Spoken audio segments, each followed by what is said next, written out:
ಸುಗ್ರೀವಾಜ್ಞೆ ಮೂಲಕ ಮೈಕ್ರೋ ಫೈನಾನ್ಸ್ಗಳ ಹಠಾಟೋಪಕ್ಕೆ ಲಗಾಮ್ ಹಾಕುವ ಪ್ರಯತ್ನವನ್ನು ರಾಜ್ಯ ಸರ್ಕಾರ ತರಲಿಕ್ಕೆ ಹೊರಟಿದೆ.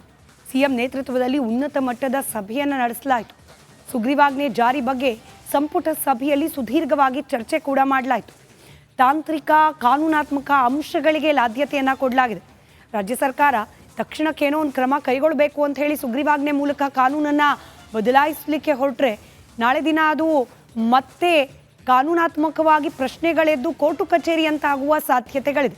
ಹಾಗಾಗಿ ತಾಂತ್ರಿಕ ಹಾಗೆ ಕಾನೂನಾತ್ಮಕ ಅಂಶಗಳ ಬಗ್ಗೆ ಹೆಚ್ಚಿಗೆ ಗಮನ ವಹಿಸಿ ಚರ್ಚೆಯನ್ನು ಮಾಡಲಾಗಿದೆ.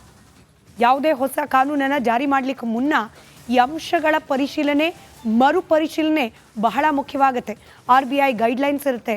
ಹಾಗೆ ಈ ಮೈಕ್ರೋ ಫೈನಾನ್ಸ್ ಕಂಪನಿಗಳು ಯಾರೆಲ್ಲ ರೂಲ್ಸ್ ಪ್ರಕಾರ ಸಂಸ್ಥೆಯನ್ನು ನಡೆಸ್ತಿದ್ದಾರೆ ಅವರು ಈಗ ಸರ್ಕಾರ ಏಕಾಏಕಿ ನಿರ್ಧಾರ ತೆಗೆದುಕೊಂಡು ಅವ್ರಿಗೆ ಮಾರಕ ಅನ್ಸಿದ್ರೆ ಅದನ್ನು ಪ್ರಶ್ನೆ ಮಾಡಿ ನಾಳೆ ದಿನ ಕೋರ್ಟ್ಗೆ ಹೋಗಬಹುದು. ಹೀಗಾಗಿ ಎಲ್ಲ ಅಂಶಗಳನ್ನು ಪರಿಶೀಲಿಸಿ ನಿರ್ಧಾರವನ್ನು ಕೈಗೊಳ್ಳಲಿಕ್ಕೆ ಮುಂದಾಗ್ತಾ ಇದೆ ರಾಜ್ಯ ಸರ್ಕಾರ. ಮೈಕ್ರೋ ಫೈನಾನ್ಸ್ಗಳ ಅಂಕುಶಕ್ಕಾಗಿ ಬಲಿಷ್ಠ ಕಾಯ್ದೆಯನ್ನೇ ಜಾರಿಗೆ ತರುವ ನಿರ್ಧಾರವನ್ನು ಮಾಡ್ತಾ ಇದೆ.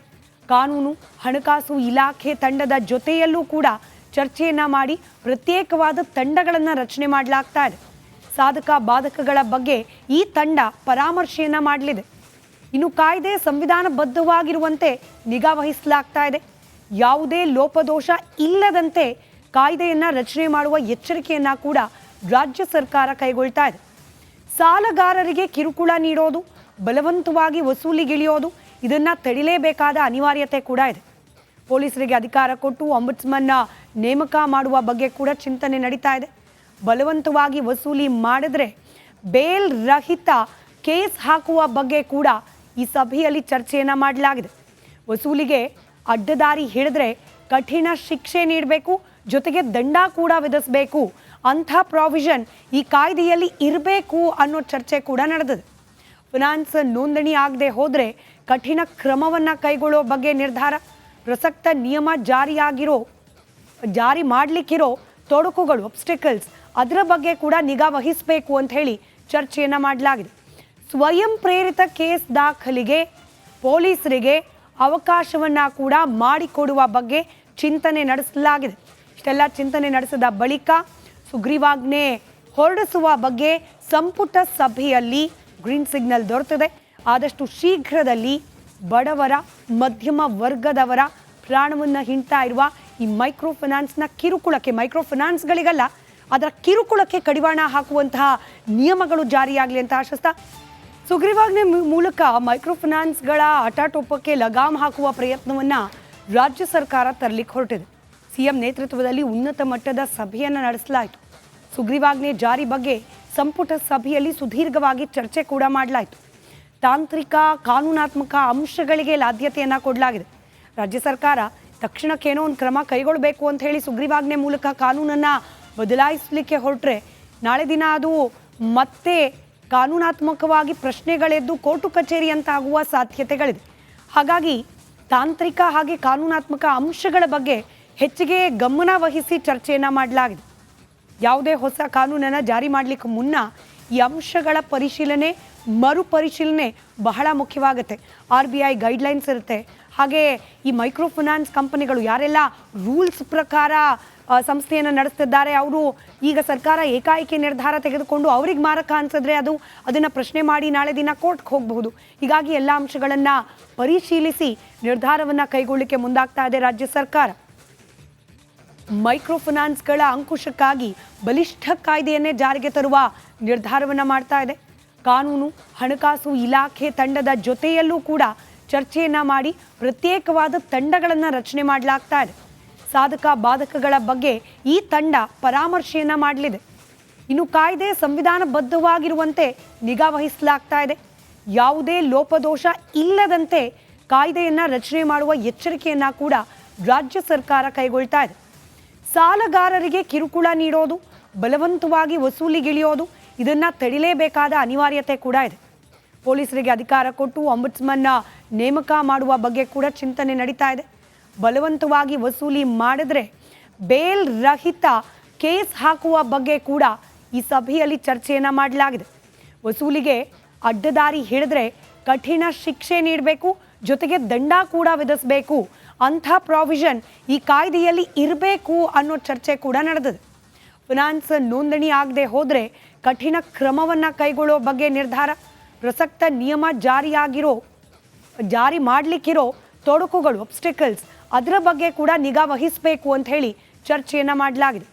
ಸ್ವಯಂ ಪ್ರೇರಿತ ಕೇಸ್ ದಾಖಲಿಗೆ ಪೊಲೀಸರಿಗೆ ಅವಕಾಶವನ್ನು ಕೂಡ ಮಾಡಿಕೊಡುವ ಬಗ್ಗೆ ಚಿಂತನೆ ನಡೆಸಲಾಗಿದೆ. ಇಷ್ಟೆಲ್ಲ ಚಿಂತನೆ ನಡೆಸಿದ ಬಳಿಕ ಸುಗ್ರೀವಾಜ್ಞೆ ಹೊರಡಿಸುವ ಬಗ್ಗೆ ಸಂಪುಟ ಸಭೆಯಲ್ಲಿ ಗ್ರೀನ್ ಸಿಗ್ನಲ್ ದೊರೆತಿದೆ.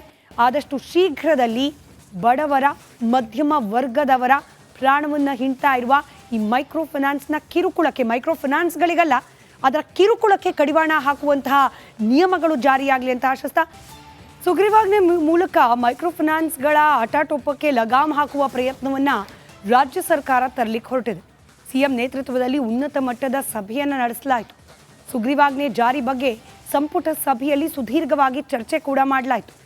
ತಾಂತ್ರಿಕ ಕಾನೂನಾತ್ಮಕ ಅಂಶಗಳಿಗೆ ಆದ್ಯತೆಯನ್ನು ಕೊಡಲಾಗಿದೆ. ರಾಜ್ಯ ಸರ್ಕಾರ ತಕ್ಷಣಕ್ಕೇನೋ ಒಂದು ಕ್ರಮ ಕೈಗೊಳ್ಳಬೇಕು ಅಂತ ಹೇಳಿ ಸುಗ್ರೀವಾಜ್ಞೆ ಮೂಲಕ ಕಾನೂನನ್ನು ಬದಲಾಯಿಸಲಿಕ್ಕೆ ಹೊರಟ್ರೆ ನಾಳೆ ದಿನ ಅದು ಮತ್ತೆ ಕಾನೂನಾತ್ಮಕವಾಗಿ ಪ್ರಶ್ನೆಗಳೆದ್ದು ಕೋರ್ಟು ಕಚೇರಿ ಅಂತ ಆಗುವ ಸಾಧ್ಯತೆಗಳಿದೆ. ಹಾಗಾಗಿ ತಾಂತ್ರಿಕ ಹಾಗೆ ಕಾನೂನಾತ್ಮಕ ಅಂಶಗಳ ಬಗ್ಗೆ ಹೆಚ್ಚಿಗೆ ಗಮನ ವಹಿಸಿ ಚರ್ಚೆಯನ್ನು ಮಾಡಲಾಗಿದೆ. ಯಾವುದೇ ಹೊಸ ಕಾನೂನನ್ನು ಜಾರಿ ಮಾಡಲಿಕ್ಕೆ ಮುನ್ನ ಈ ಅಂಶಗಳ ಮರುಪರಿಶೀಲನೆ ಬಹಳ ಮುಖ್ಯವಾಗುತ್ತೆ. RBI ಗೈಡ್ಲೈನ್ಸ್ ಇರುತ್ತೆ. ಹಾಗೆ ಈ ಮೈಕ್ರೋ ಫೈನಾನ್ಸ್ ಕಂಪನಿಗಳು ಯಾರೆಲ್ಲ ರೂಲ್ಸ್ ಪ್ರಕಾರ ಸಂಸ್ಥೆಯನ್ನು ನಡೆಸ್ತಿದ್ದಾರೆ, ಅವರು ಈಗ ಸರ್ಕಾರ ಏಕಾಏಕಿ ನಿರ್ಧಾರ ತೆಗೆದುಕೊಂಡು ಅವ್ರಿಗೆ ಮಾರಕ ಅನ್ಸಿದ್ರೆ ಅದನ್ನು ಪ್ರಶ್ನೆ ಮಾಡಿ ನಾಳೆ ದಿನ ಕೋರ್ಟ್ಗೆ ಹೋಗಬಹುದು. ಹೀಗಾಗಿ ಎಲ್ಲ ಅಂಶಗಳನ್ನು ಪರಿಶೀಲಿಸಿ ನಿರ್ಧಾರವನ್ನು ಕೈಗೊಳ್ಳಲಿಕ್ಕೆ ಮುಂದಾಗ್ತಾ ಇದೆ ರಾಜ್ಯ ಸರ್ಕಾರ. ಮೈಕ್ರೋ ಫೈನಾನ್ಸ್ಗಳ ಅಂಕುಶಕ್ಕಾಗಿ ಬಲಿಷ್ಠ ಕಾಯ್ದೆಯನ್ನೇ ಜಾರಿಗೆ ತರುವ ನಿರ್ಧಾರವನ್ನು ಮಾಡ್ತಾ ಇದೆ. ಕಾನೂನು ಹಣಕಾಸು ಇಲಾಖೆ ತಂಡದ ಜೊತೆಯಲ್ಲೂ ಕೂಡ ಚರ್ಚೆಯನ್ನು ಮಾಡಿ ಪ್ರತ್ಯೇಕವಾದ ತಂಡಗಳನ್ನು ರಚನೆ ಮಾಡಲಾಗ್ತಾ ಇದೆ. ಸಾಧಕ ಬಾಧಕಗಳ ಬಗ್ಗೆ ಈ ತಂಡ ಪರಾಮರ್ಶೆಯನ್ನು ಮಾಡಲಿದೆ. ಇನ್ನು ಕಾಯ್ದೆ ಸಂವಿಧಾನಬದ್ಧವಾಗಿರುವಂತೆ ನಿಗಾ ವಹಿಸಲಾಗ್ತಾ ಇದೆ. ಯಾವುದೇ ಲೋಪದೋಷ ಇಲ್ಲದಂತೆ ಕಾಯ್ದೆಯನ್ನು ರಚನೆ ಮಾಡುವ ಎಚ್ಚರಿಕೆಯನ್ನು ಕೂಡ ರಾಜ್ಯ ಸರ್ಕಾರ ಕೈಗೊಳ್ತಾ ಇದೆ. ಸಾಲಗಾರರಿಗೆ ಕಿರುಕುಳ ನೀಡೋದು, ಬಲವಂತವಾಗಿ ವಸೂಲಿಗಿಳಿಯೋದು ಇದನ್ನು ತಡಿಲೇಬೇಕಾದ ಅನಿವಾರ್ಯತೆ ಕೂಡ ಇದೆ. ಪೊಲೀಸರಿಗೆ ಅಧಿಕಾರ ಕೊಟ್ಟು ಆಂಬುಡ್ಸ್ಮನ್ನ ನೇಮಕ ಮಾಡುವ ಬಗ್ಗೆ ಕೂಡ ಚಿಂತನೆ ನಡೀತಾ ಇದೆ. ಬಲವಂತವಾಗಿ ವಸೂಲಿ ಮಾಡಿದ್ರೆ ಬೇಲ್ ರಹಿತ ಕೇಸ್ ಹಾಕುವ ಬಗ್ಗೆ ಕೂಡ ಈ ಸಭೆಯಲ್ಲಿ ಚರ್ಚೆಯನ್ನು ಮಾಡಲಾಗಿದೆ. ವಸೂಲಿಗೆ ಅಡ್ಡದಾರಿ ಹಿಡಿದ್ರೆ ಕಠಿಣ ಶಿಕ್ಷೆ ನೀಡಬೇಕು, ಜೊತೆಗೆ ದಂಡ ಕೂಡ ವಿಧಿಸಬೇಕು. ಅಂಥ ಪ್ರಾವಿಷನ್ ಈ ಕಾಯ್ದೆಯಲ್ಲಿ ಇರಬೇಕು ಅನ್ನೋ ಚರ್ಚೆ ಕೂಡ ನಡೆದಿದೆ.